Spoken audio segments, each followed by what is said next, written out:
Good evening, everyone. Hello! It's Wednesday again. Time to talk more Dungeons and Dragons. How's everyone doing tonight? I hope you all are doing well. Yep. Today's stream is brought to you by the Fabled Flames. As usual. As usual. Bubble bath time? Yes. Nice. Okay. Yep, but, my talented sister makes candles. For those of you that are just tuning in, they're awesome. They're pretty. They smell nice. They look cool. And today we have a fun giveaway. I am actually giving away, right there. I am giving away one of these awesome candles tonight for you wonderful listeners. Do you want to tell them how they can enter? Certainly. I'm going to just come over here and click this button here. I also need to open the giveaway. Giveaway open. Yay! Okay, so to enter for a chance to win a D20 candle, just type in hashtag D20 in the chat, or # D20 in the chat if you're like that.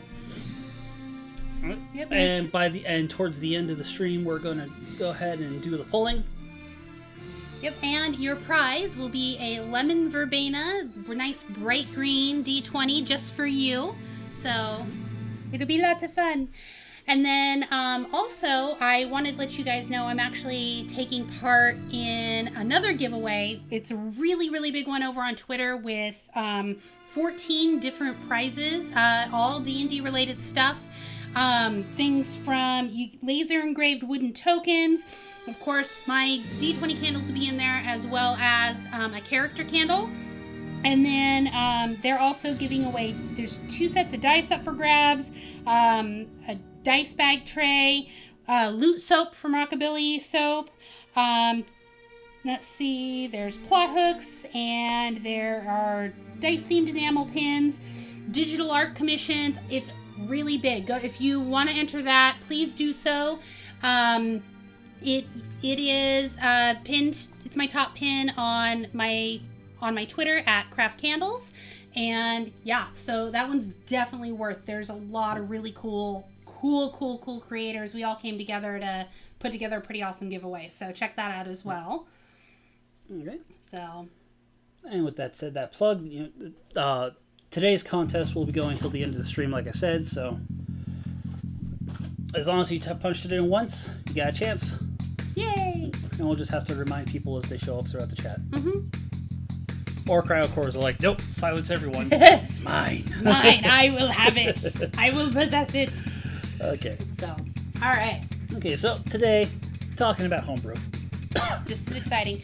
Now, I am very much a follow the book module type person. I look at Homebrew stuff and I just get all scared with it, so I don't touch it. Yeah. So, but understandable. I tend to be by the book also when it comes to these items like this. But with 5th edition, it's because so much of it is the abilities focused on the character and such. It's not that big of a deal to come up with Homebrew items in 5th edition. okay, so it's a little less scary. Yeah, it's a little less scary. Okay. 3rd edition, they also have like a general rules like, oh hey, you want this sort of magic item, here's what you're working with. There are specific rules for it. 5th edition, it's not as neatly outlined. Mm-hmm. So what we have here, just keep in mind, it's just guidelines. Just general guidelines, good to follow. I'll start with one of the easiest things to. I think easiest things to homebrew and move up to the hardest things to homebrew. Okay, that works for me. Easiest thing. I like easy. Yeah, easiest thing. Backgrounds. Okay. It's super duper easy. It's really pick 2 skills. Pick 2. I forgot how you make a graphic for this. Sorry. Oh, it's fine. So just pick 2 skills, 2 tool proficiencies, or 2 languages, or a mix thereof. So you also a tool proficiency and or a language. Okay. And some background feature that's mostly flavor. Maybe it's a place where if you're in a big city, you have a place to stay, or if you're or maybe you got some connections with your Thieves Guild, or maybe you know how to the layout of a city. It's flavor. It's really it's really more for the roleplay flavor. Okay, I like that. It's an ability that does not affect combat at all. Okay. So it's that's really all it is for backgrounds. It's even built into the character creator to come up with custom backgrounds on D&D Beyond. Well, it's that's fun. super easy. So so if we're creating a background, I think I've made a background before. I'll, for example, I made a background for shipwrights that instead of using vehicle proficiency water, vehicle proficiency sea air. So if you're like a sky pirate that makes airships or something like that. So you and all I really did was just swap one proficiency out, and then kept everything the way else was. Yeah. Okay. It's super duper easy, and that's like if the stuff that's already present mostly works, but you need to say you just want to tweak it a little bit to make it really fit your character, that type of thing. Just talk with your DM. It should be no big deal. It's 2 skills, two tool proficiencies or languages. Super easy. Yeah, I agree. That is super useful. That's really cool because it helps. Because I mean, the stuff that's official, canon, whatever you want to call it, as far as the books go and everything, a lot of them are so generalized that it's hard. That while you can add it in, it's nice that it has this tool here that you can actually really kind of bring it down exactly to what your vision for your character is. So, like, say for example, our urban druid. Yeah. I mean, there's really not much in here. I think there's not much we could but give them, but we could give them the bureaucrat background, for example. Yeah. If because at that time we were talking about them being into parks and taking care of the parks, or that kind of stuff. So we could totally give them something like, Olga could have a bureaucrat background. There you go. Okay, sorry, I just got all excited because my bridge troll character. Yeah. That's awesome. Oh my gosh, she could have like a skill like she's really good at paperwork. Yeah, or she's able to get access to a city's like paperwork, bureaucracy stuff. Or something. Yeah. Or collecting tolls. Oh my gosh. Oh, we have to go do this later. Okay. Sorry, I'm all excited. But yeah, backgrounds. Super easy. It doesn't affect combat at all. It just affects skills. There's also some starting equipment effects. It's just like, I don't know, like a tool, like a bag of like 10 gold pieces and some clothes or something like that. It's really, really super. Okay. Super easy stuff. Calligraphy, yes. Calligraphy, yeah. Yeah. Calligrapher's tools. There you go. I like that. That's awesome. Okay. So that's backgrounds, and that does sound super easy. Good to go. Okay. Done. Good to go. We can move right along. Next easiest thing I think is creating your own race. Really? Now what? Now, or rather, I would think that would be one of the more complicated ones.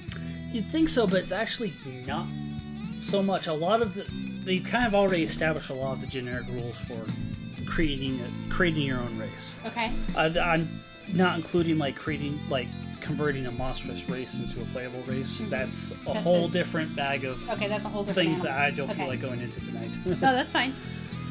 But so this is creating a race from scratch. Yeah, creating a race or a sub race. Okay. Because that's I definitely would have thought that would have been a lot harder, just because. Whoops! I did transition that earlier. Okay. Because it would be a Kender homebrew published on D&D Beyond. Yeah, D&D Beyond is a fantastic source for. I love Kender too. Kender is so much fun. Yeah. But yeah, I would think because I would think it'd be really easy to make like a super over duper powered character. It can be. That's the problem with homebrew in general, is becomes really easy to go overboard. Okay. So that's why I kind of went through, looked at what was already there, and just generic rule of thumb. When it comes to stats, +2 to one stat, +1 to another stat. Okay. If you're doing a custom subclass, then it's just, or I'm sorry, subclass, subrace, then it's just +1 to a stat. Okay, why is that? Why is it just +1 to a stat if you're doing a subrace? If subrace, because the main race already has a +2 to another stat. Oh, okay. Yep. I get it. So then you just do the +1. So, like, for example, if you were doing an half orc, they get a +2 to strength. Yeah, but if you were doing a subrace, then whatever other one you're picking is going to be, like, say, a +1 to dexterity or to +1 to wisdom. Or something like that? Okay. Yeah. I was going to go with elves, because half-orcs actually don't have any sub-races in the book. Well, yeah, but I was just saying, well, we're homebrewing. Yeah, we're homebrewing. We're homebrewing. We're making it up, so that's the one I thought of. So. Okay, so that's the stats. That's the stats. The classes in general, they learn a specific language. Or not the class. I keep saying classes when I want to say races. The races also learn language of some sort, like the Goliaths learn Giant, half-orcs get to know Orcish, elves know Elvish. Gnomes know Gnomish, Yeah, okay. it's language, whatever fits the race. Okay. Their movement speed, it really depends on just the size of the race. If playable races right now only come in 2 sizes, 2 flavors, medium and small. Medium characters get a base speed of 30 feet. Small races get a base speed of 25 feet. The only exception to this is the dwarf, but they have a cool ability. It's how to describe it. It's like there's a flaw rolled into that. It's basically a flaw is taking a penalty to get a bonus to something else. Okay. Basis of min-maxing, but with dwarves, they have 25 feet movement, but they can. There's no real restrictions on them wearing heavy armor. Besides from they need to be proficient in it. But okay. But heavy armor generally has some sort of movement penalty, and dwarves don't have to worry about that. Okay. So if you're playing like a dexterous dwarven rogue. No. Like if you're playing an arcane archer dwarf. And you have all your. If for some reason you're playing something with heavy armor proficiency. Okay, flying Paladin, speed. there we go. Oh, Paladin. Okay, flying speed and climbing speed. How would we add that in? All right. Generally, as a rule of thumb, I had a little subtalk to describe this. Talk about this. Flying and climbing. Climbing's not so bad. It depends on the adventure, the campaign. So, but how would you address that though? Because you got to remember, you're talking to somebody who's never done this before. So, I would say generally though, as a general rule of thumb, avoid flying if you're coming up with a homebrew race. But what if you are? There's a reason why. Hold on. One step at a time. I need to know. Listen, I will get there. But I feel like I need to address this.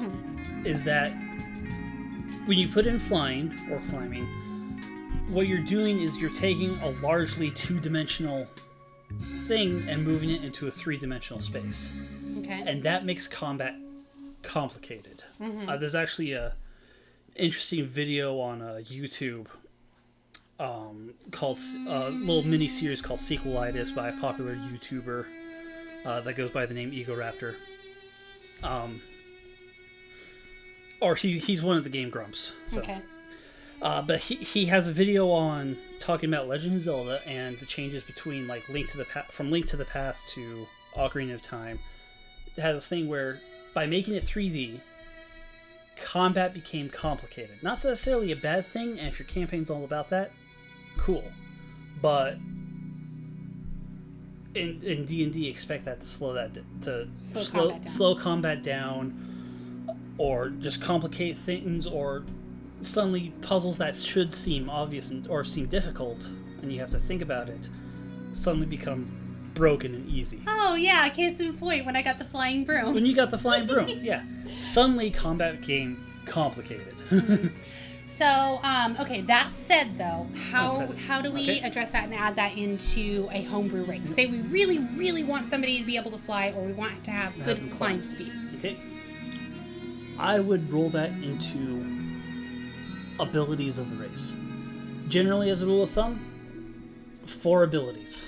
And these abilities can include things like dark vision, innate spell casting, so like powerful build. So innate spellcasting, something like the Tiefling's reaction with Hellish Rebuke. Yeah. Okay. Excuse me. Or maybe like the Dragonborn's breath weapon. Okay. Natural ability. I would put climb speeds and fly speeds, and I would also put swim speeds in. As an ability of the race. Okay. To use up one of those slots for ability, because it's a cool thing that they can do, and it gets complicated. Okay. So in the so what would you say is too much fly speed? So for example, I think the ddb.ac have a 40-foot fly speed. Is that correct? Let's look that up real quick. Game rules races, because I have almost everything. I know you have the ddb.ac in there. I know I have ddb.ac. Yeah. There you go. So what's their fly speed? ddb.ac traits. Oh, there it is. Oh, they fly 50. They have a base speed of 25 feet when on the ground, but they have a fly speed of 50 feet. Okay. But there's again that trade-off, the flaw I talked about. The trade-off is if they want to fly, they cannot be wearing medium or heavy armor. Okay. So you would, when you are putting something like a special climb speed or a special fly speed in as a trait, you're going Queer to... Games, welcome. Oh, hello! You're going to put in some sort of flaw to balance that out. Yeah. Okay. Makes sense. But that's because it's like a higher flight speed. In addition, when they're on the ground, when they can't fly, their movement's only 25 feet. Okay. Also, if you'd like a chance to win a D20 candle, just type in #D20 or #D20 in the chat. Is that Anne? I don't know anyone named Anne. This is my sister Kendra. Hello!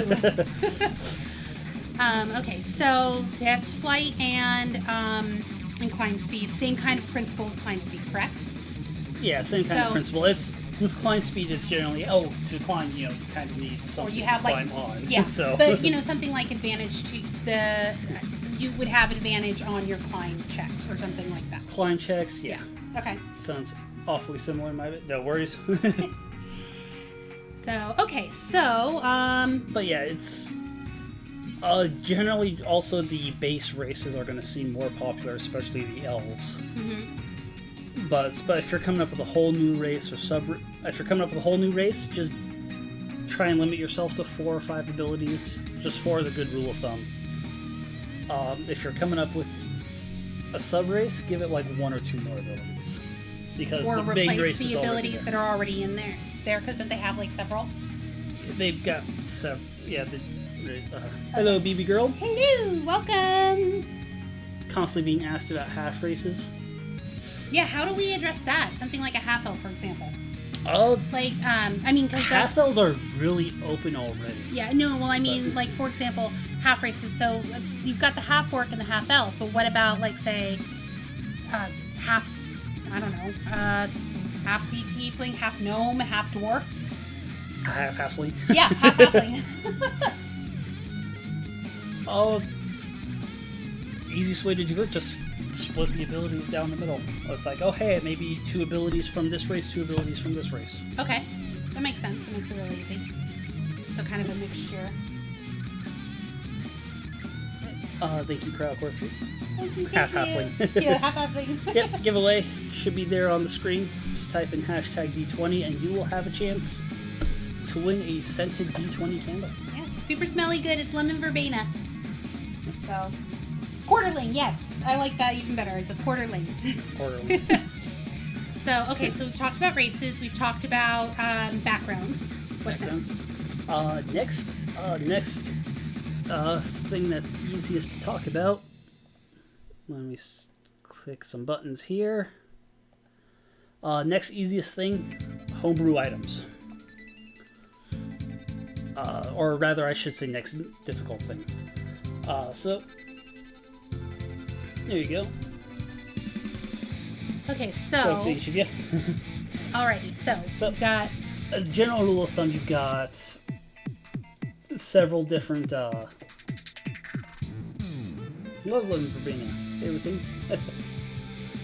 Okay, general rule for creating homebrew items, there's 6 tiers of rarity. Common, uncommon, rare. Looks like the graphics are a little messed Very up rare, there. legendary, and artifact. Okay, the first one's supposed to be common, the second one's supposed to be uncommon, but it says uncommon, rare. That's what you gave me. It was the list. Pretty sure I had common in there, but okay. But you've got common, uncommon, rare, very rare, legendary, and artifact. And those are general rule of thumbs of like, oh hey, if your adventurers are this level, they should start finding this this tier of items. Just going down the list, uncommon common magical items is generally mostly for flavor. Okay, so funsies, for funsies. Funsies, like the Cloak of Billowing. Yes. Clue, how are you guys? We're good. We're good. How's your night going?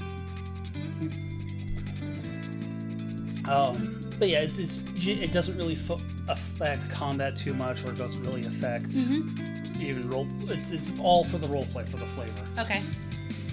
Wand of Smiles, whatever. Wand of Smiles. I want a Wand of Smiles. That'd be awesome. Next up from that is uncommon. On D&D Beyond, these are green-colored items. If you're looking through magic items. Okay.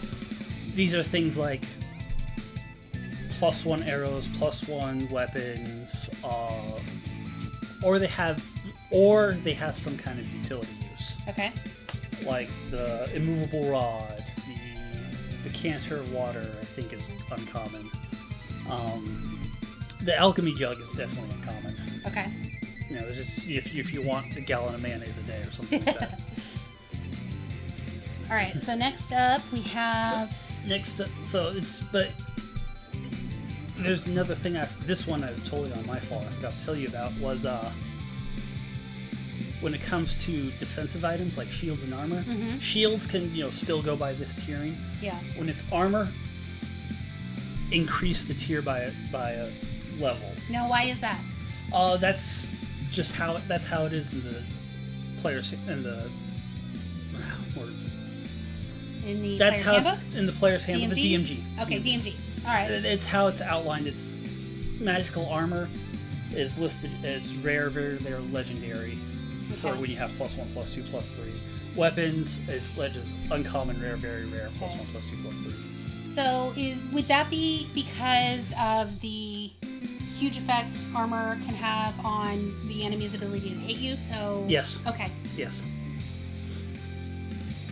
Because with shields, it's also like the trade-off. Like if you're using a shield, you can't use a two-handed weapon. Yeah. And not all classes have access to shields, but with armor, it gets weird. Okay.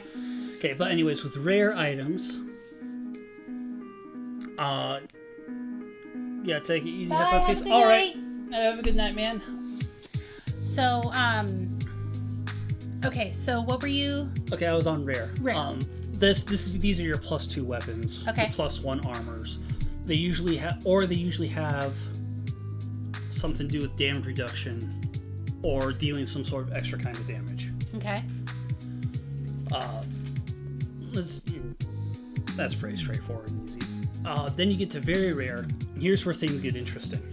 Is with very rare stuff, it's generally your +3 is where you start seeing your +3 weapons. Okay. Or their +2 weapons, or +1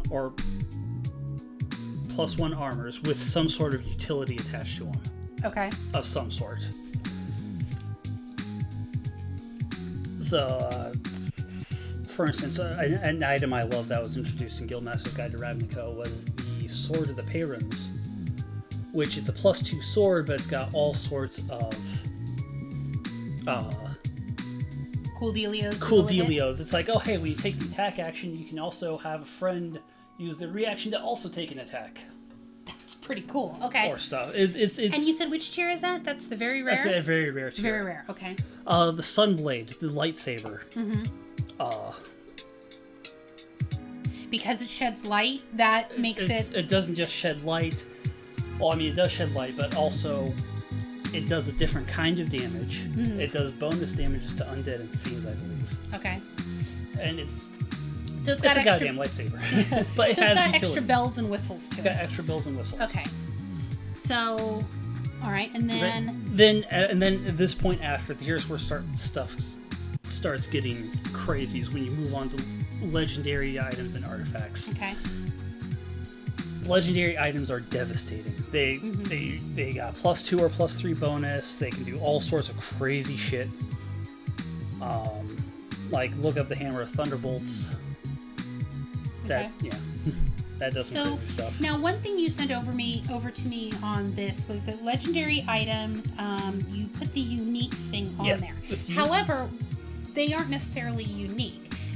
Or does it need to be unique within the game? Or when I put with unique, I meant like there's something super special about it. This is the stuff that changes the course of campaigns.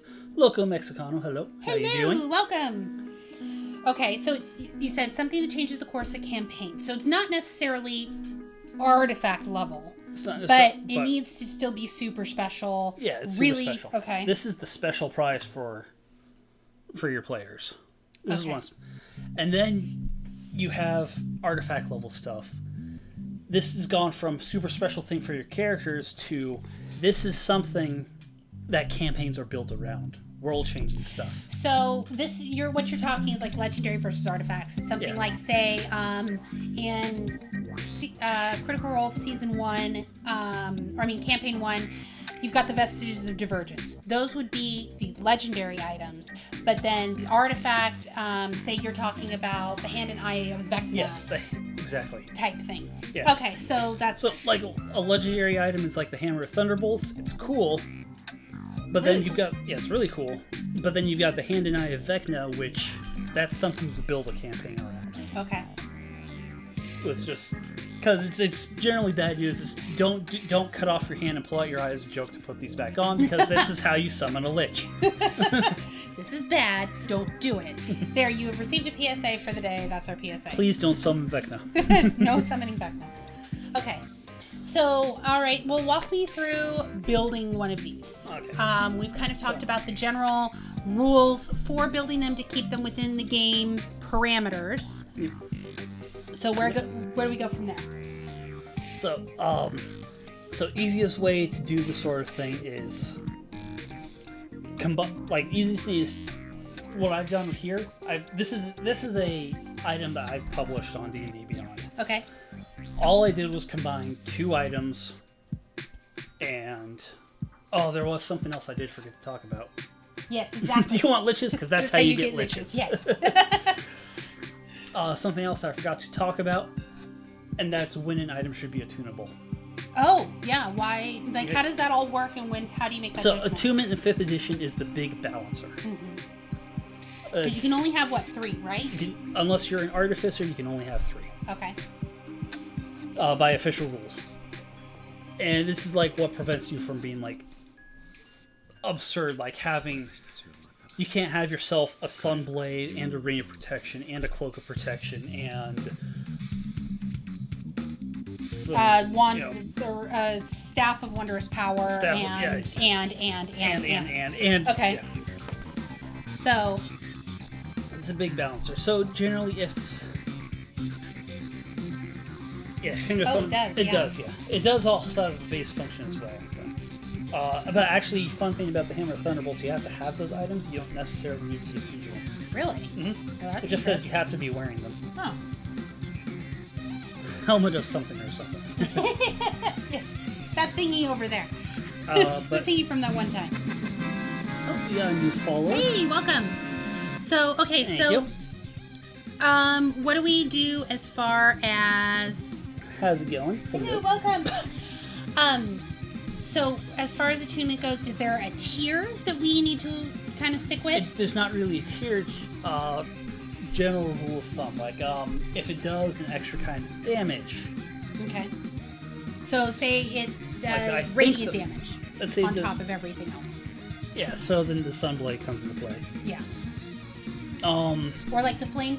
Would something like Flame Tongue be something that needs to be tunable because it not only does slashing damage, but it does fire damage as well? I don't think the Sunblade does fire. Oops, no. You didn't see that. No. I was saying is the Flame Tongue. That does fire damage. Flame tongue does fire damage. Yeah, And slashing damage. So that would make it. That would be something that would be good to have attunable, correct? Yeah. Let me double check to make sure that it's attunable, just to make sure, because. But generally, if it affects... Yeah, okay, yeah, it's attunable. Okay. So, general thumb, if it does an extra kind of damage on top of what the weapon already does. Alright. This is not counting +1, +2, +3 stuff. Yeah, this is the additional damage. So fire damage, ice damage. Yeah, that radiant kind of damage. Stuff. Yeah. Okay. Or if it changes the damage type. Okay. If it's got a cool extra bell and whistle on it, like the Sword of the Pay Runes with its, hey, when I make the attack, I can have a friend do this as well. Yeah. Okay. Then it's attunable. If it's got some sort of damage resistance, in most cases it's attunable. So that's something like a armor that has poison resistance, for example. And let me double check for the armor. But yeah, it depends. Like, Dragon Scale Nail, you get... That requires attunement. That requires attunement. You get resistance to a damage type. Cursed items also generally have an attunement thing, but but that's the fun thing about cursed items is you don't know they're cursed until you're attuned to Until it. you have it, yeah. Okay. So that's attunement. Animated Shield, it doesn't offer you an extra bonus, but it keeps your hands free. Yeah, so it has an extra bell or whistle, Extra bell so or that's whistle. why it has attunement. Yeah. So, okay, so... in the cases where it doesn't apply, only times where it doesn't apply, it's when you're dealing with a one-shot consumable thing.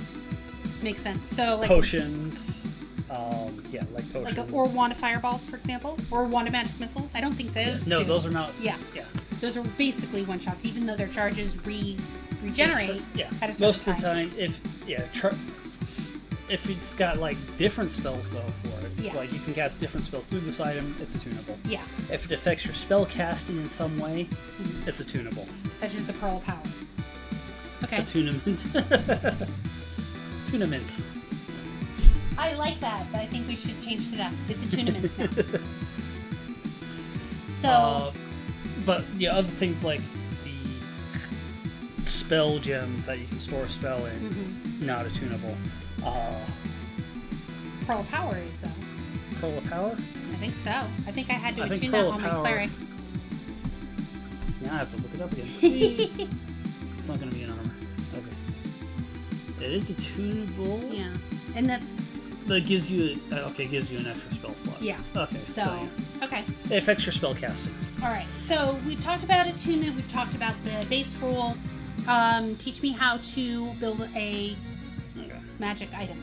A couple ways to do this. Easiest way. This is an item that I have published on D&D Beyond. You can look this up yourselves. Okay. All I did was combine the arm blade with the sun blade, keeping in theme with the. I talked a few weeks ago about making Mega Man. In Oh D&D. yeah. Okay. So this is a This is special the item Mega he Man. would. This is the item he would have. Zero's blade. All I did was combine an arm blade with a sun blade. An arm blade is just common level magic item, and it's even built into the description of an arm blade is that you can convert a weapon into an arm blade.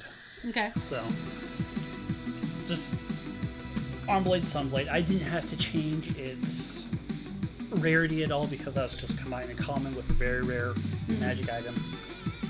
If you're combining two items like that, don't go down, keep it at the highest that's already available or go up. Okay. Because you're adding to it, so. Yeah. But this was just easy. All I did was, here's an arm blade, here's the stuff for a sun blade. All right, sounds good. I don't know if I made that sound when I did at the time, but that's what it is now. I like it. So, say like I wanted to create a +1 sword with that does poison damage. That would be what, a rare? That'd be or a rare. Very rare. That would be a rare level magic item. You got the +1, so you're already at uncommon. And it has additional poison. I mean, additional damage. Yeah, additional damage of poison. So, like, maybe just like, I know there's a bow in there that's like you say a word and coats the weapon in poison or whatever. Yeah. Or maybe it's not a bow, maybe it's a knife Arrow. or something. I'm not sure, but Okay, so you said it would be rare, correct? Then you bump it up to rare because you're keeping it +1, but you're also adding some sort of different damage to it. Damage to it, okay. The flame tongue, so is a very rare. Is rare. Okay. Something. So, for example, if I were want to make something legendary, so I'm looking at something that this is going to be something my party's going to quest for and search for. Taking all the notes. There you go. Yes. And keep in mind, these are just guidelines. But this is something that is going to be one of. I've got a big bad at the end, but they need something special to take him down. Some special item that will only. I can only take him down with this particular item. Okay. Now, would that be artifact level or would that be legendary level? You're looking more at artifact level, but it could also be legend or artifact either way. It depends on how much cool stuff it's got on it. Okay, so if it's got the more absurd cool things that it has, the closer it is to artifact than it is to legendary. Okay. So a +3. +3 bow with poison, and it has the ability to turn you invisible for a round. Yeah, for example, that's probably legendary borderline artifact. Okay. Another thing I forgot to mention: if the item is intelligent, it's probably an artifact. Oh, okay. So that intelligent changes, items, yeah. Because I know in previous editions you could have like a sentient sword, but it's not an artifact. It was still a pretty cool thing. Yeah. But this is something with its own intelligence. Some of the magic items could some of the intelligent items could take you over, starting in 3rd edition, I think it was. It's like, hey, if it's smarter than you, it will own your ass. So, okay. So, in 5th edition, sentient item, even the sentient swords, they've changed into more artifact level things. Okay. Invisibo. Steve. I want an Invisibo now. I love these names you guys are coming up with. They make me so happy. Yeah. I love them. So it's okay. Yeah. But that's items in a nutshell. If you start looking at magic items like I did just because I got bored one day, but you start noticing a pattern. Okay. And that's what I based this formula off of. It's just that pattern. Okay. I've noticed. So we talked about backgrounds. We talked about races. We talked about items. There's one more thing to homebrew for, and this is the hardest one to homebrew for. Okay. What's this? Subclasses and classes. Okay. So yeah, because that one I would think would be the easiest to really super go crazy and overpower. It's very easy to overpower. Yeah. Okay. So let's see if I even creations, my homebrew creations. I think I have one that I've been working on here. It's not published because it's too identical to other stuff, which D&D Beyond has checks for on that.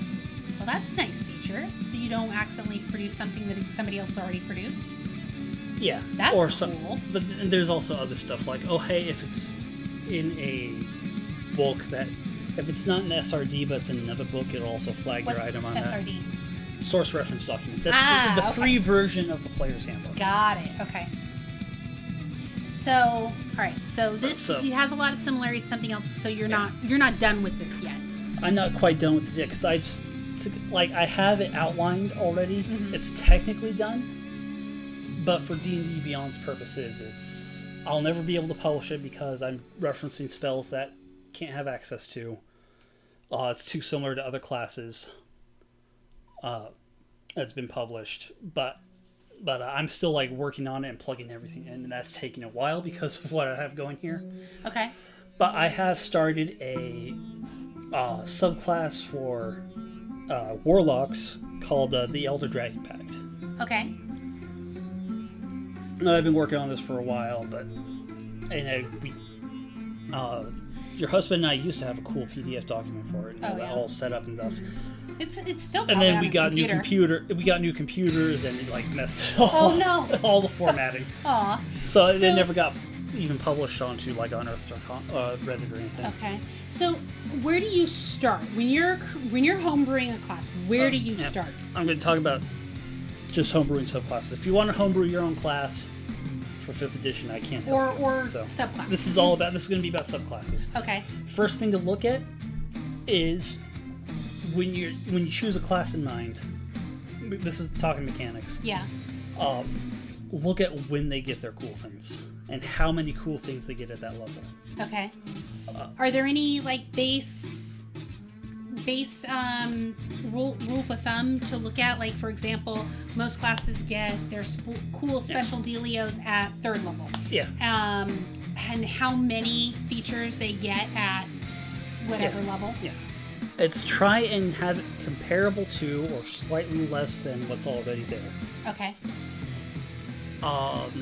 So, for example, for a warlock, when they choose their pack, they get a couple spells at certain levels that gets added to their spell list that they can choose to learn. Okay. So, for example, for my Elder Dragon class here, I went through, it's like, okay, here's spells that kind of fit the theme of it. So you kind of just made a list of what spells fit your theme. Yeah. Okay. So that's why, like, Dragon's Breath is on here. And actually, Dragon's Breath on my class here is one of the things that's locking me out from ever publishing this on D&D Beyond. Because that's not an official spell? Because it's a spell that's available in another book that you have to buy. Okay. So if you have to buy it out of another book, you can't just publish it. Oh, okay. So. Okay, so, you know, and this, when I made this in this is what's the reason why it's taking me so long, is because I have a whole bunch of options. Like, I based this class mostly off of the sorcerer, draconic bloodline. Mm-hmm. So there's a whole bunch of options, and it's a bitch to plug into D&D Beyond. Okay. And make it work. But that's actually what I really mostly do, is I change some stuff around for what sorcerers got, plugged into the appropriate levels for when warlocks get stuff, and had it comparable that way. Okay, so what you did creating the subclasses, you followed the structure that was already in place for warlocks in general, right? Yeah. And then you just kind of tweaked it to fit your theme. Yeah. Okay. So in building the subclass, you're still keeping within the general structure. It just needs to be tweaked, basically. Yeah. Okay. And now, is there anything special that you did with this, though, that is outside of that realm? Or, like, did you do anything super duper special with it to make it specific? Or neatest cool thing that I gave for it was, adding a breath weapon. You signed a pact with a dragon. The coolest thing about dragons is they have a breath weapon. Okay. So it's like, hey, I want a character with a breath weapon also that's not necessarily a dragon, but made a pact with a dragon. Mm-hmm. Dragonborn, their racial thing is like they get a breath weapon once per day or something like that. Short rest or long rest. So you had the framework already there for the actual... So I had a framework already for basing off how much damage this breath weapon would do. Okay. What level did you give that? I'm still working on balancing. I gave it a level 1 with a set number of charges. You mean level 3? Level 1. This is Warlock. They choose their pack at level 1. I forgot. Okay. They get Blade, Chain, and Tome at level 3. Got it. That's right. Okay, so you gave it at level 1, but it's basically very similar to the Dragonborn's breath weapon that they already have. Very similar. I think what I did was I just changed what dice it used and how much dice it used, and by like when you compare like the scaling of like as they level up or as as the Dragonborn levels up, the damage averages come really close or very similar. Okay. So being a Dragonborn and taking this pact would be kind of dumb as far as that particular feature goes. Unless if you really wanted to use more breath weapon more often. Oh, yeah. Or you have more variety to breath weapons. Okay. And then the damage gets adjusted just based on as you level up, just like with cantrips as you level up. Okay. Of course, the caveat is if you want your thing to do more damage, you don't really want a multi-class. Yeah. So that's the thing is that when you build this class in mind, make sure you note that any abilities that scale up is they have to be taking levels in that class. Yeah. So cantrips already scale up. So do you want to keep in mind that, I mean, as you're building subclasses and things like that, is that something that you're wanting to be cognizant of, that people may want to multi-class into something else? So that's right, and that's what makes this most complicated. Okay. Is when multi-classing comes into the equation. Now, is that why capstone type abilities a lot of times are underwhelming, because a lot of people do choose to multi-class? I think that's just a failing of 5th edition in general capstone abilities. Okay. Because half of them really do suck. Yeah. Like some of them, Dragonborn, one color be a Patriot Dragon, another color sounds hella cool. Yeah. Yeah, that would be. Actually, that's a good point. Yeah. So yeah. But I'm pretty sure I've been scrolling down slowly enough that you guys can see this, so that when I upload this later onto YouTube, it's really easy to pull up the information. Because, like I said, I can't publish this on D&D Beyond. Mm-hmm. It uses spells that aren't in the SRD. It's too similar to the Sorcerer. Could you put it in a PDF and put it in your Discord? I could. Okay. I would need help again to make it look nice and cool again. Because, okay. like I said, we had it set up before. Yeah. And then shit got fucked up. Yeah. So that's dealing with classes and everything, and yeah, that's just subclass. That's a general rule of thumb classes. You want it to be comparable or less than to the other options. Okay. I think there's another one I have on here I made for funsies. Hold on. I used to have it. I think can't you find lost it. him. Oh no! You lost I it. had. Oh, there we go. There it is. Okay. I also made another subclass for warlocks that were based off of puns. That is the most wonderful thing ever, and I love it. This one will never get punished just because I literally just reflavored most of. Punished. Yeah. So. I just took like the mental stat, or not the abilities of like what's it called? We'll see. You got strength, dexterity, intelligence, wisdom, charisma. No, that's not what I'm talking about. Not stats. Not stats. Bards? One of the other subclasses of Warlock, one of the other packs. Pact of the Blade, Pact of the Chain. No, not those packs. Oh. The patrons. Patrons. Great Old Ones. Great Old Ones. Okay. All I did was just reflavor the Great Old Ones. I think that's so worth it for this, and you should. I can't publish it because it's too similar. That's really why I'm being locked out on this. Is you know what this would be really good as though is a bard with the College of Puns. Yeah, that one I'm pretty sure is on here already. Oh. I've seen it on Reddit before Bummer. too. Okay. It's So, but still, okay. So it's flavored off of Great Old Ones, and flavored off Great Old Ones. What kind of stuff do you have in here? Yeah, Vicious Mockery is a bonus cantrip. Doesn't count against the number of cantrips known. Extended spells are right there.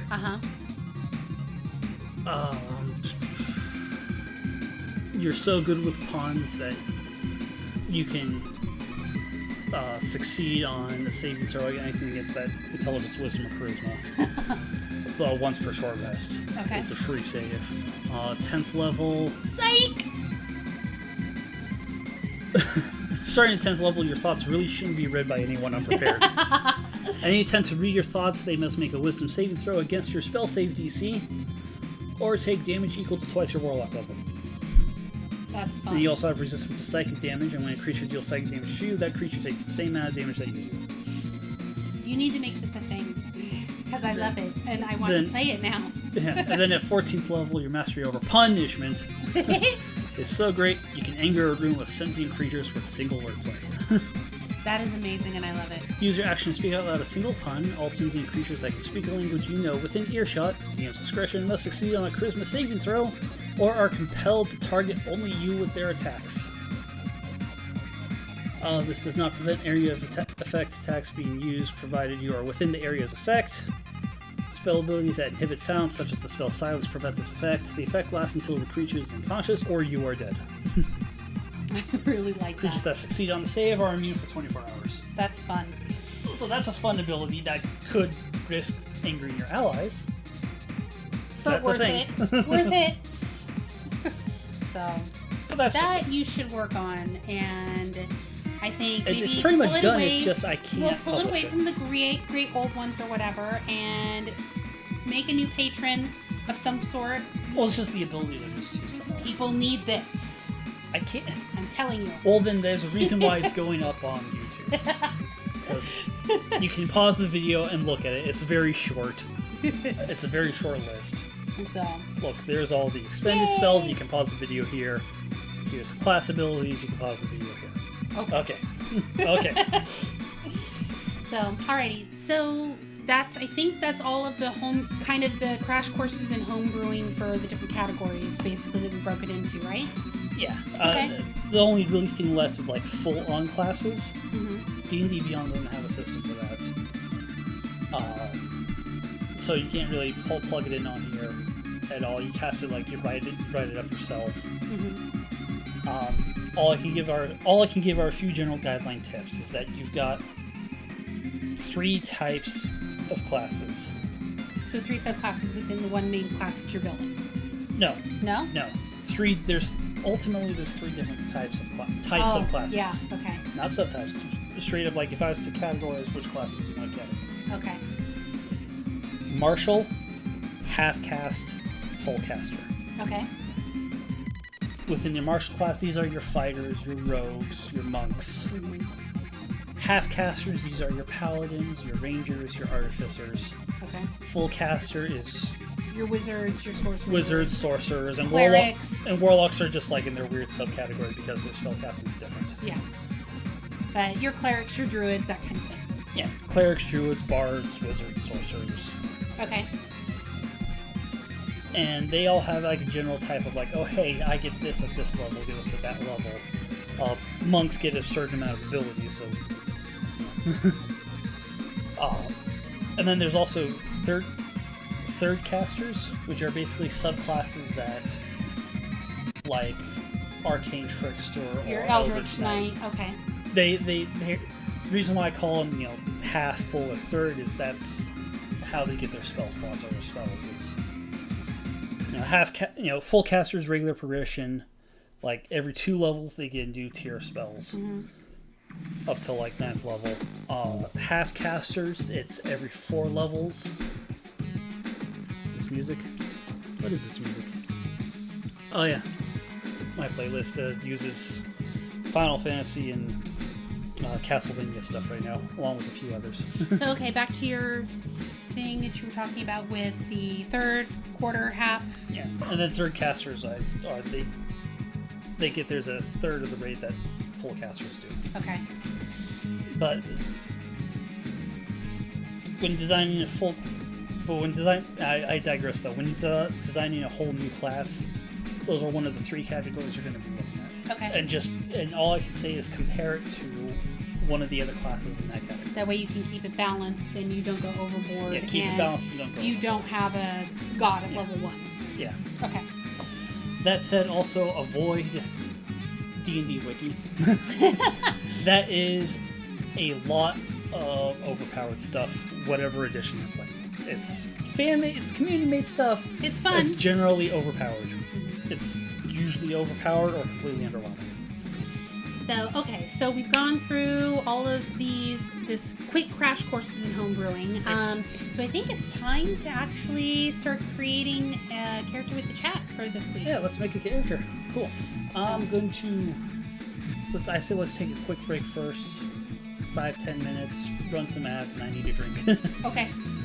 So when we get back, we're going to create a character with you guys. So start thinking up your ideas now in what classes or what class you want to start with, and we will go from there and start putting everything together. And yay, character creation time! Woohoo! Yep. And also throw them in the chat, and if you haven't entered in the giveaway, hit your hashtag D20. Yep. And we'll see you in a minute.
And we're back. And we're back.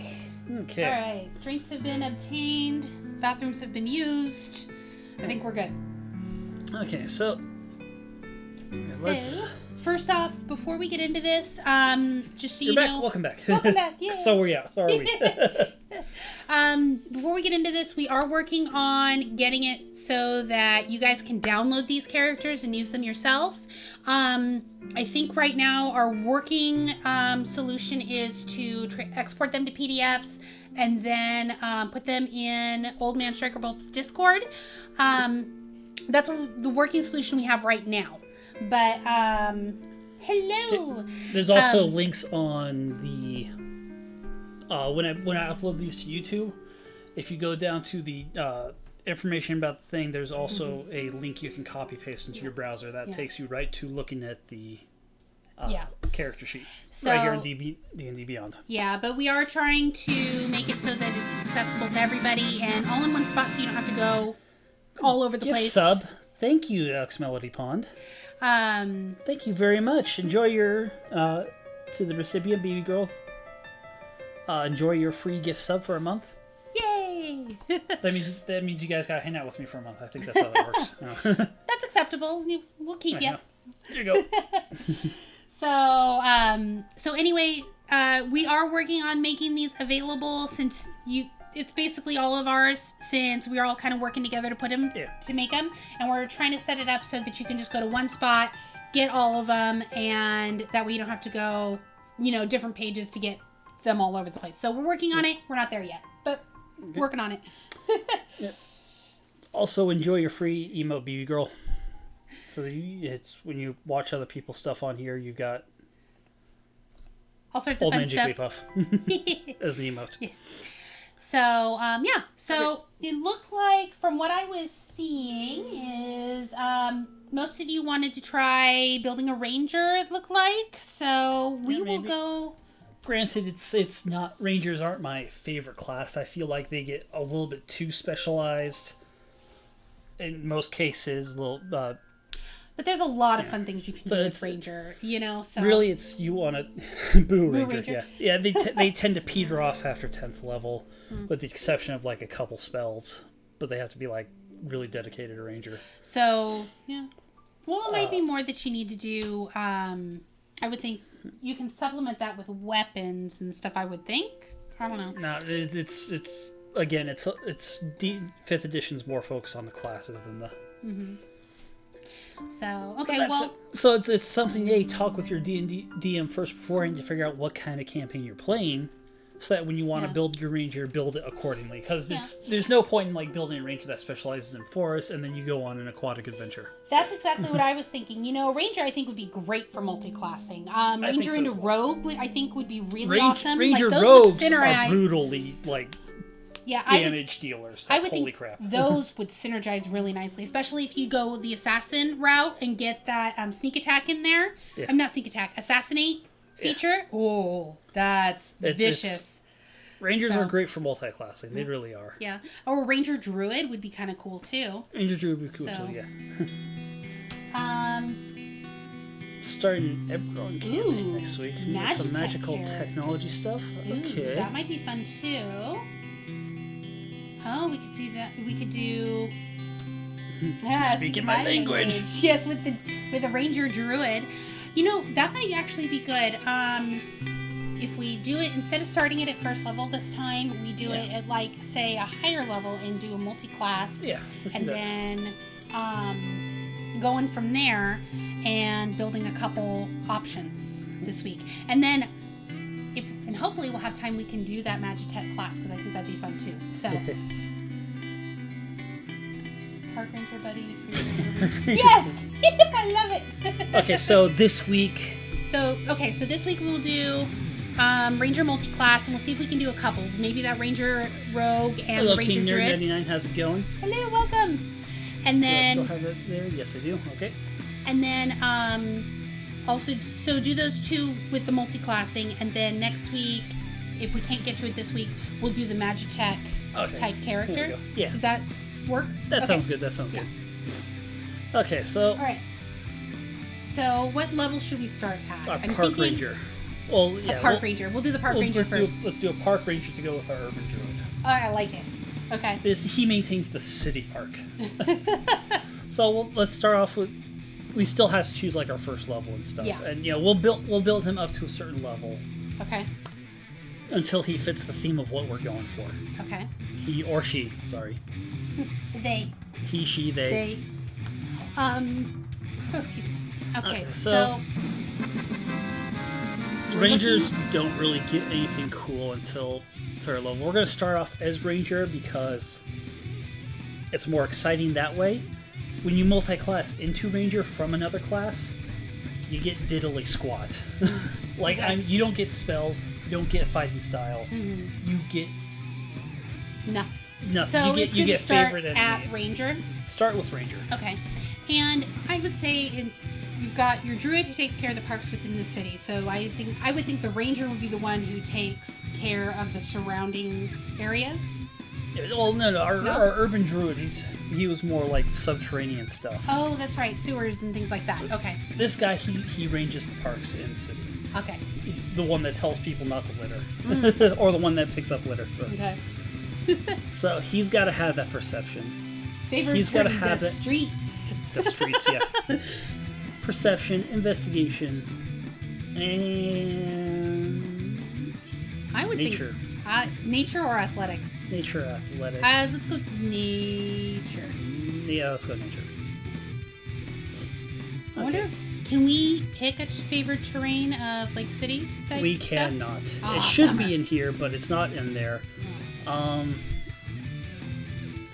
So maybe we should do Intimidation. Rangers are mean. Maybe that one instead of nature. Yes. Intimidation. Okay. Oh, it's not a class skill for a ranger. That's okay. fine. We'll have to pick a background that has it. Yeah.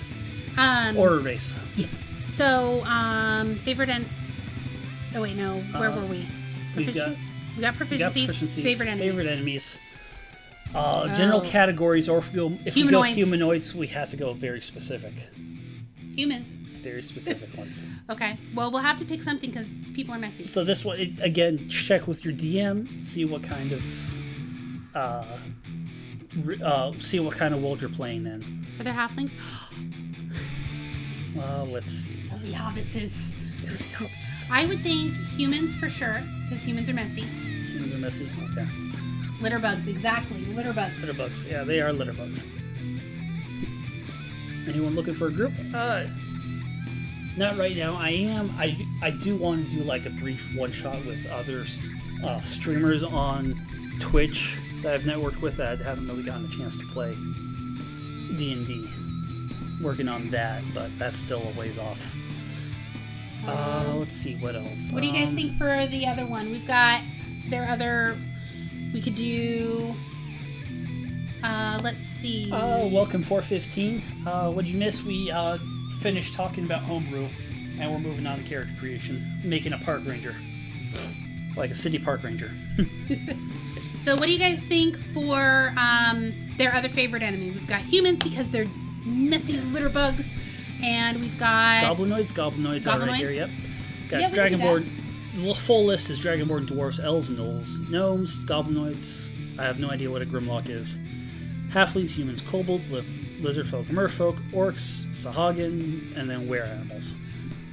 I would think Goblinoids would be another messy one. Well, I don't know. We'll see what everyone else thinks. But there's Goblinoids, and then...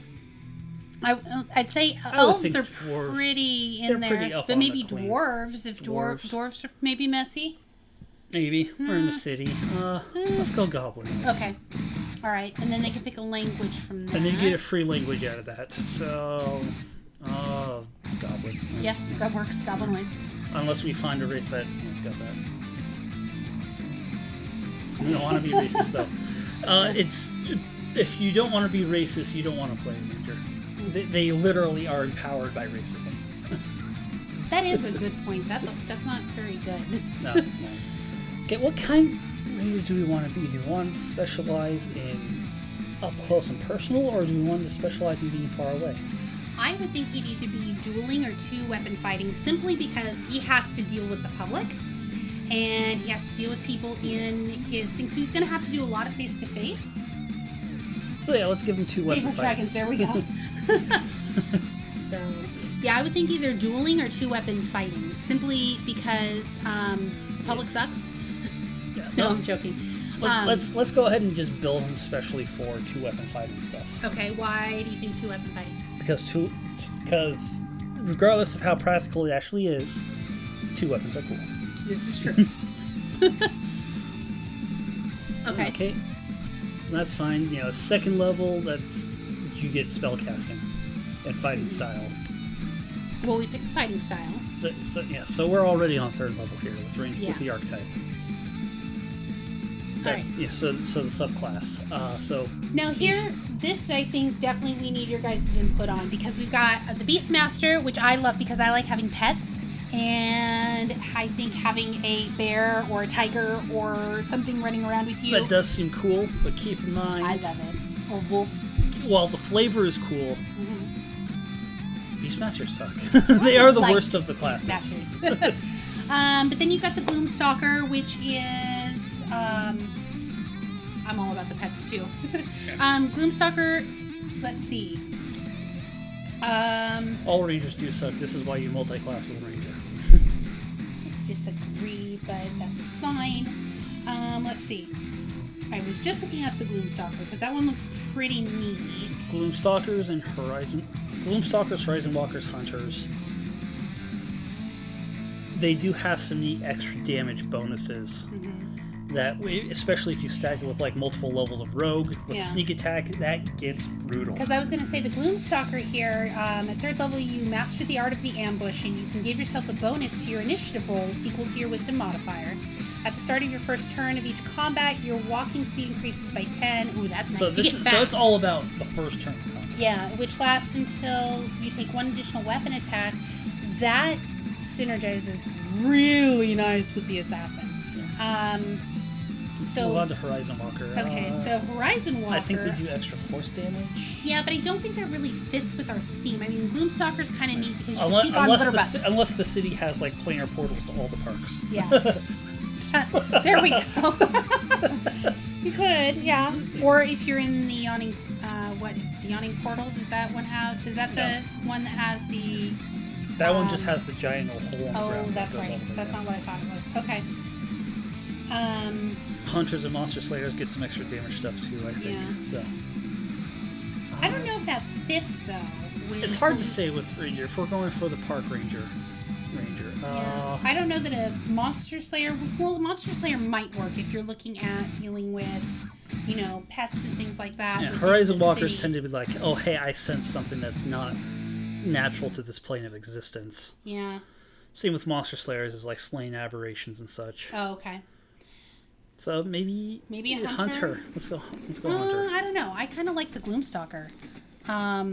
Just because flavor wise, you're sitting there. You can you're sneaking up on the big bad litterer and taking him out. Okay. Or you're...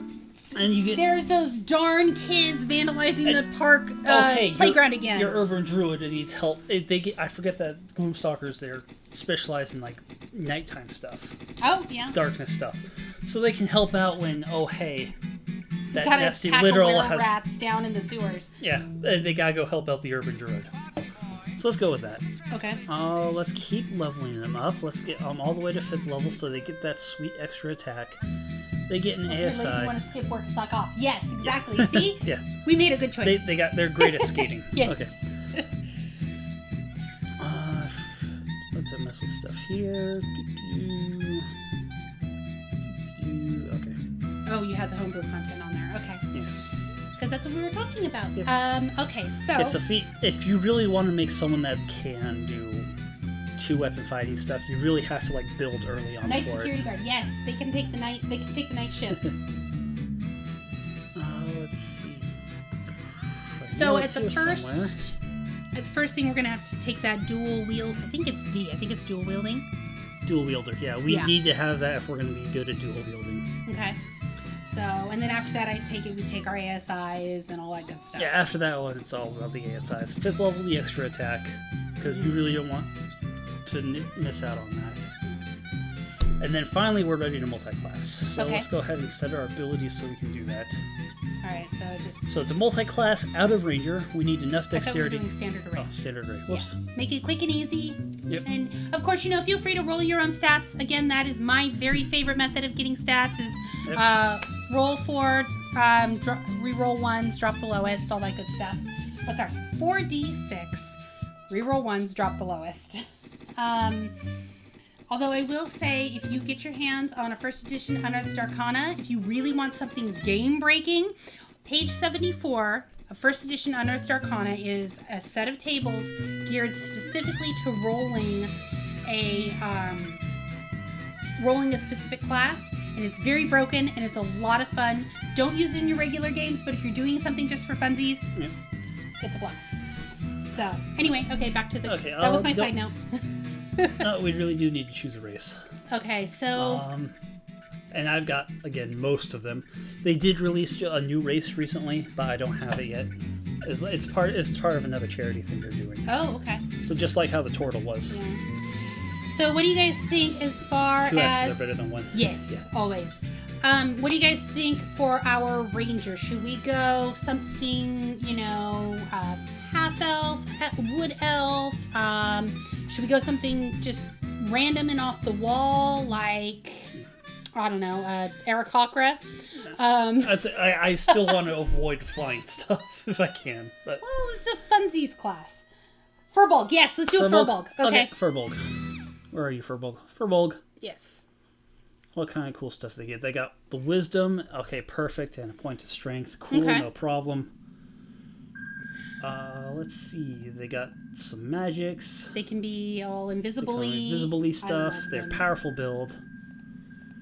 And okay, yeah, cool. This works. That works. Yeah. So awesome. They can talk to plants. So they can talk to the trees and find out who littered on them. Yeah. Or who carved their initials in. Darn kids. Yep. Okay, so, and then, alright, we've got abilities and stuff set up for Ranger. Let's multi-class out. Okay.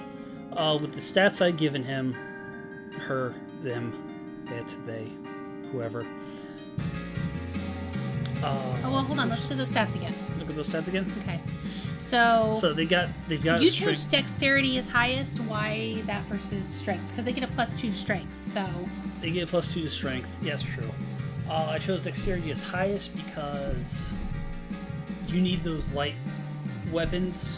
It's because the rules for dual wielding are weird. Oh, okay, so they're slightly more complicated. I did for dual wielding purposes. Got it. Okay. And also, it's one. Dex and wisdom are the 2 stats you need to multi-class out of Ranger. Yeah. Well, and since we're going to Rogue, I can see why we would pick Dex highest. Okay. Yeah. So. Did we say we're going to? We haven't chosen any class yet. Oh, I thought we were going into Rogue. I said Rogue. They start doing mad amounts of damage. Oh well, I could have just gotten overly excited then because I really like the idea of an assassin. So but we could go. So what do you guys think? we've got. I'm thinking cleric, druid, fighter, or rogue to multi-class into. Okay. Not so much barbarian because rage doesn't work with any sort of spell casting whatsoever. Oh, you can't cast spells, nor can you concentrate on spells. Oh, that's true. Well. And that's a lot of the Rangers' bread and butter is they got some spells. Concentration stuff going on. Well, what do you guys think? You a litter? I'm a stab. Yes, stabby stabs. So, I don't know. I am of the opinion we should go for a rogue just because I like the idea of lots of stabbies, but I think a monk might be cool too.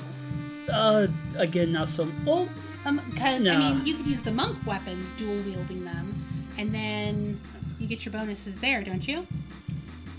Then things get weird. Monk is not a great class to, for the most part, multi-class. Okay. They're weird. Their abilities don't really stack with anyone else's. Yeah. Okay. Like except for until you get to level 17 in monk, and then you can just say fuck off to the other 3 levels and and do other things and do something else. So. Since those last 3 levels are garbage for monk. All right. Well then, I don't know. How would that affect AC? Yeah. Oh, that's a good question. If we were to do that, the rules it's you either. Ooh, that's Things get tricky. Things get tricky. That gets weird. Because also to use all those monk martial arts stuff, I don't think you can be wearing armor or wearing a shield. Oh, that's true. Or using a shield. So you'd have to give up all your stuff as far as that goes. There's some stuff you'd have to give up, and like I said, monks are weird and difficult to multi-class stuff. So I say maybe not monk. You're good. Words. The stats add up, no problem. Yeah. They both use dex and wisdom. Yeah. But monks are weird in that the more levels you have in monk, the better, and stick with that. Mm-hmm. Versus ranger, where there's really not much point multi-classing out unless you really want some of those high-level spells. Yeah. That only rangers get. And on top of that, I don't know if we're doing this urban ranger, park ranger, that might not fit. Yeah. So I'm thinking either druid or rogue. Druid, I can totally see because you're there to maintain the parks. You're a park ranger. So that would be my first pick, and then if you really want to be more the night security guard type thing, I would go with rogue. So all right, let's go with rogue then, because we already have the urban druid. Oh, we do have the urban druid, so we're kind of wanting to complement our urban druid. Nope. So all right, okay, so put 3 levels in rogue. Yeah, put 3 levels in here. Now, fun thing about rogue is that they get to choose an extra proficiency. Here, now we can get intimidation. Yes. Cool. There we go. There's our intimidation. Yeah. And we get expertise. Cool. Intimidation. And intimidation. Okay. And perception. They can spot that garbage. For anywhere. Yeah. So, all right. Okay, and then your roguish archetype. Arcane Trickster is okay, because it gives us more of those spell casting options. Mm-hmm. Assassin is brutal. Inquisitive is interesting. Inquisitive and Mastermind are the more interesting ones. Yeah. I would think Scout or Assassin. Scout, Swashbuckler. Swashbuckler would be a good one too, actually. Yeah. I'm not sure. And let's hold that muttering just now. Oh, maybe Anna. So, no, let's go ahead and leave this to chat. We got Arcane Trickster, Assassin, Inquisitive, Mastermind, Scout, Swashbuckler, and Thief. What do you guys think? What do you guys think? We're building this with you guys. So. Yeah. And again, I like the Assassin just for being able to get the drop on things, but I think a Scout would be really interesting. But maybe you guys have a different... or maybe the Swashbuckler, they got cool stuff for melee combat. Yeah. We want to stay true to the flavor, so... I don't know. This is kind of a toughie. This is a toughie. Because we want to definitely keep it within kind of a Ranger Rick type of thing. Scout sounds like it fit the theme best. Okay, let's go with that then. Let's go with the first. Scout. I like that one. Right. Okay, so Oh, what'd that do? Scouts are naturally proficient in nature. Cool. So we get to pick a different proficiency. Yep. That's awesome. Again, so let's choose something different out of here. Let's do athletics because they need to be able to run across the run across the park after those bad guys. Yeah. That are messing up their stuff. Not a very stealthy guy. He doesn't have proficiency in stealth. I just noticed. That's awesome. Well, he doesn't need stealth. Not yet. Damn kids. Exactly. Old man shaking fist at cloud meme.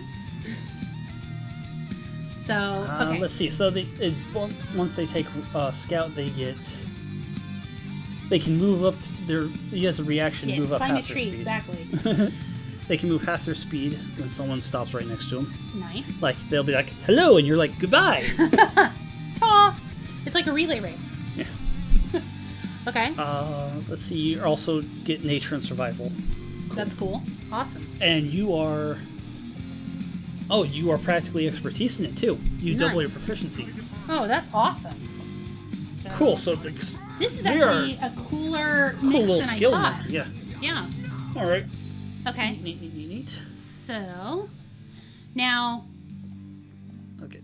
So then, what kind of stuff do these guys get at higher levels? This is already a level 8 character. Yeah. But so let's see. Well, I think we would want to take an ASI, honestly, instead of a feat. Yeah, let's go ahead and do this, and let's take let's go ahead and bump him up to 4 and take another ASI. Let's get that out of the way. Into the 2 points that matter, Dex and Wisdom, and we'll even those out. Yes, he's middle management. Well, I put the points in Dex and Wisdom. Makes sense. That way they both even out to 16. Okay, perfect. Right there. So level 9, they actually have like plus 30 stuff. So now here's the question: we've got the multi-classing figured out about where we want it as far as that goes, but do we want with this Ranger Rogue? Do we want them to? Do we want to go further, or now that we've got this set up, do we want to make the Ranger Druid? Because we were going to do both. Going to do both? Let's get spells settled out first. Oh, spells! I forgot about spells. So they know 4 spells. So we definitely want it to match. Let's see. That might be good if they're trying Animal friendship. There we go. That's what we want. Okay, so the squirrels and the and the Hunter's Mark is one of the best spells in the Ranger's repertoire by far.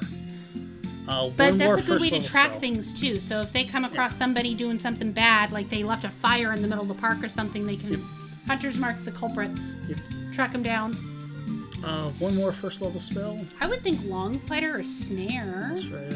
Long Strider, excuse me. Or an ensnaring strike might be good, because then they can, again, Furbog with Squirrel Task Force. Yes, see? Exactly. Squirrel Task Force. Or something to heal themselves. And oh, hey, you made a sale. I did, yay. Okay, so...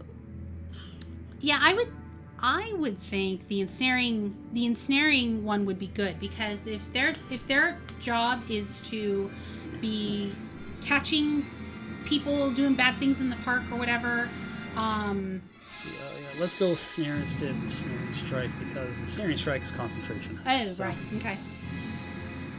Okay, and then one second level spell, because when they hit 5th level, they got to choose a second level spell. Ooh, go back up to Animal Messenger. That might be good.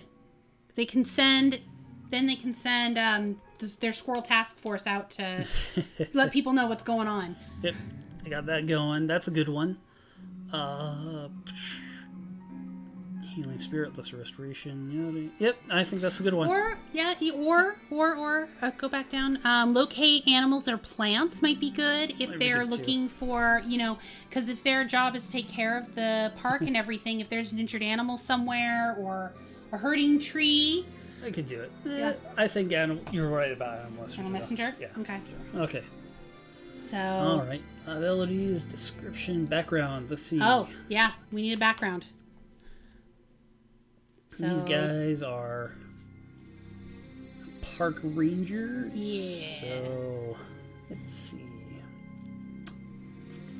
See, this is where that lesson on creating a background would come in handy. Yep. I don't know. Maybe an urchin? Urban Bounty Hunter? Maybe Urban Bounty Hunter or Urchin. Urchin is cool because then they'll have an innate knowledge of the city. Yeah, they'll have an innate knowledge of everything, but then Urban Bounty Hunter is really good because then they're hunting down, I guess, bad guys, but that's not really their job. I think Urchin might fit a little better. Right. And they get a mouse. They get a baby mouse. And then they need a tool proficiency of some sort.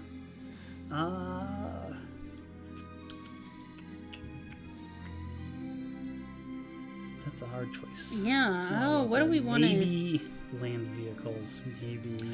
Oh. Or word carver tools. Oh, that is hard. Urchin just... They're orphan buddies. Oh! I didn't think of that. Yes! Okay, that works. That's perfect. They went into public service together. There we go. They took a vow in the orphanage. I think we're going to be creating a whole party here. They all know each other. Okay. Twin rat pets. Flute. Flute?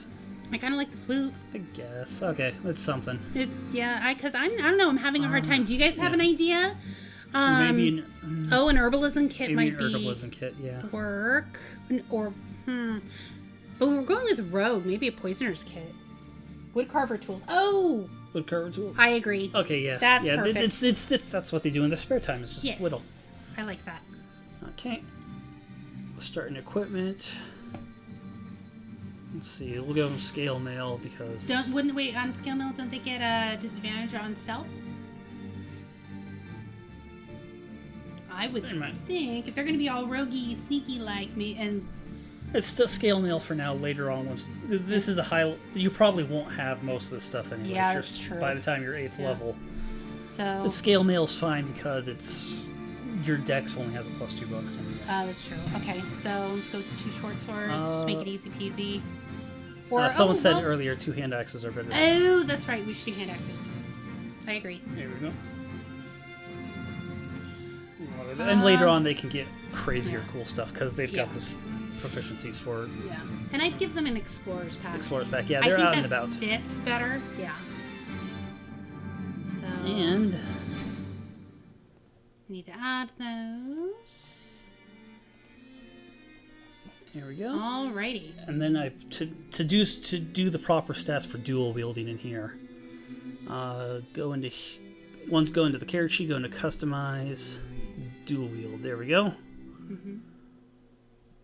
Cool, and it just sets that cool. It's set up for dual wielding. Okay. Perfect. Yay! So now we have a pair. We've got our urban druid and our park ranger. And then it's set up for the dual wielding stuff too. Yep. That's why I hit dual wielder. Okay. That's awesome. So cool. Awesome. So yeah, what are we gonna name? His name. We gotta name him. What should we name the park ranger? I personally like Ranger. We could do. Let's see. Let's make this one a girl. Let's make her Ranger Rochelle. Rochelle. Ranger Rochelle. I know, unless you guys have something better you like. So. Let's see. Ranger Rochelle. Ranger Rochelle, I guess, is okay. I am terrible with names, so really you shouldn't depend on me for a name. I had a guy named Jim. This is true. And people come to me for names anyway. Yeah. Pink Ranger Rochelle? Park Ranger? Oh, Park Ranger. That's Park. I can That's read. An A. I can read. Down with Rochelle. Okay, there we go. Awesome. All right. So, alrighty. So there is Park Ranger Rochelle, ready to be paired with the Urban Druid. I'll copy and paste that into chat. Here we go. And I didn't realize what time it was, so we should probably No, we have our park ranger. Let's starting to get late here. Maybe let's just next week. Let's just do the Magitech. Okay. Next week. All right. So the magical technology guy. Sorry, we didn't get to it tonight. We'll definitely get to it next week. Yes, that will be our build for next week. We will revisit the park ranger. I mean, the Ranger Druid, because that sounds like a really fun build and I want to do it. But we need to draw a winner. Oh, you're right. It's time to choose a winner, guys. So, all right. So let's see. Giveaway. I'm trying to drum roll here, and I don't think I'm doing very well. No, you're not. So, Okay. Giveaway draw. there it goes. Oh, it's the guy that had to leave earlier, Cordigans. Oh no. How about this? I will buy his candle. Shall we choose another one? Yeah, let's try to have somebody who's All right. here, and you'll. Okay, I'll get his details later, and I'll buy the candle for him. okay, that works. There we go. We'll choose the second one. Okay, so giveaway, draw.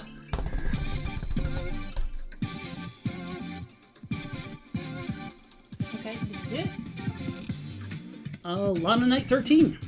Hey, congratulations! Yay! Hey. So contact us, and that way I can give you your get your information and get that sent out to you. Send a message to either me or Ms. Wraith. We'll coordinate you guys together so that you can, where we can ship it to. Get all that fun stuff Get all going. the fun stuff out of the way. And then for you guys, thank you so much for joining us. And I can't believe it's already been an hour and a half. That's nuts. This goes by so fast. I think, and again, we're working on getting those the character sheets to you guys so you can download them and keep them for yourselves. Double Heart Candle comes tomorrow. Hey, Yay! congrats. Yes, enjoy. And yeah, so we will see you later. See you next week. And bye. Bye. It was fun. Thank you guys. And tune in tomorrow for more Pokemon, hopefully. All right. You all take it easy.